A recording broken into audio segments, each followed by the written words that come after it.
Thank you very much. And what a wonderful idea tonight is.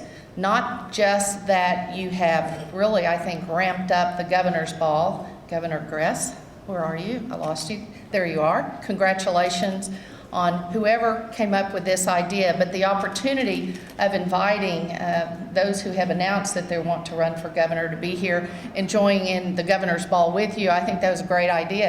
And as I said to some of the students earlier, I look forward to the time when, as your alumni begin to figure out that this is a really big deal, that they begin to come back and it begins to be more and more crowded in here and you end up having to find a new location.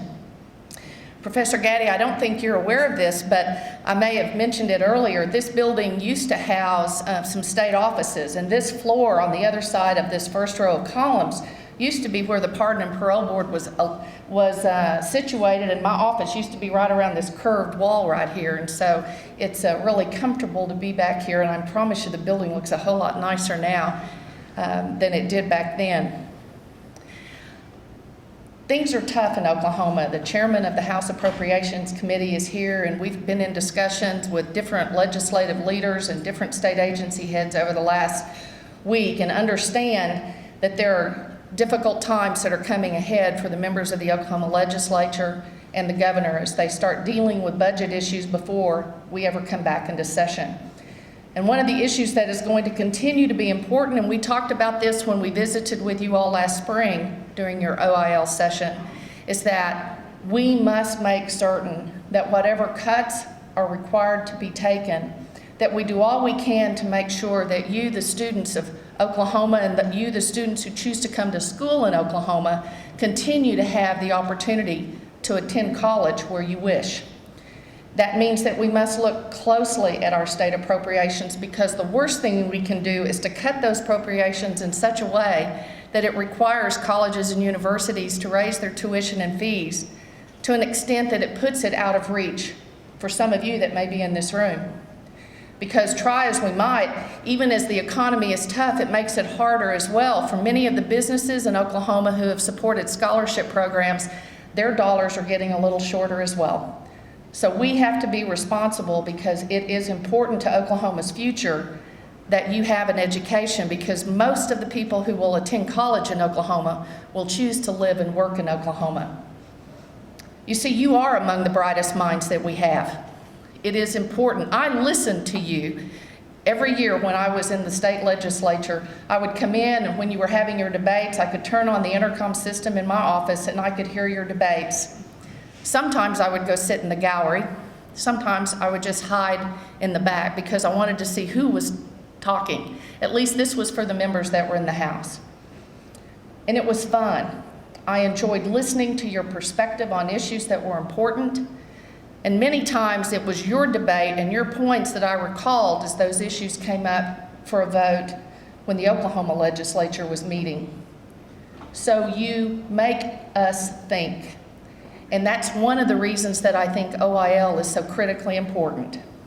Because while you are working and exercising and learning how democracy works, and you're learning about rules and procedures and how to handle debate and pass legislation, you are also teaching yourself, but you're teaching those of us who have an opportunity to listen to you. You are already leaders. This is not about leadership training. You are already leaders, or you would not have chosen to participate in OIL.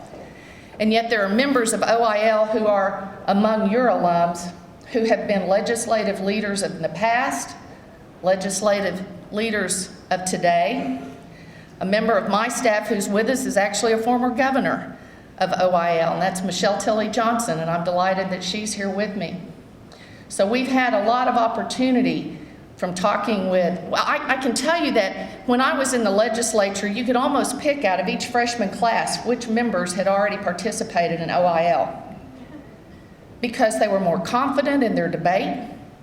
They were more assured about the arguments that they were preparing and presenting. They were able to handle questions and answers in a way that most first-term legislators don't know how to do. So while you all are practicing and you're talking about legislation that's important to you, you are also help growing the next generation of legislative leaders, or maybe community leaders. members of school boards, city councils, county government, other state elected officials. You are growing those leaders, and that's why OIL is important. For the 40-plus years that you've been in existence, you have been an essential part of helping generation, help the next generation, help the next generation. We couldn't do it this well without you. So stay involved, stay connected. We know that you like to hook up electronically. We know that you like to be on Facebook, MySpace, YouTube, Twitter. We do too. We spend a lot of time in the car, and it's an easy time to catch up with what's going on. But stay involved. When you finish your OIL experience, stay involved. Because what you're doing is not just about while you're in college. It's about making sure that you take what you have learned and go back and give in whatever community in which you choose to live. My job, those of us who serve in state government now, our job is to try to help create the kind of Oklahoma that makes you want to be here. We want to try to create the kinds of jobs that give you an opportunity to stay here, and we need to work with community leaders around this state to create the kind of quality of life that make you want to stay here. And together we can do that.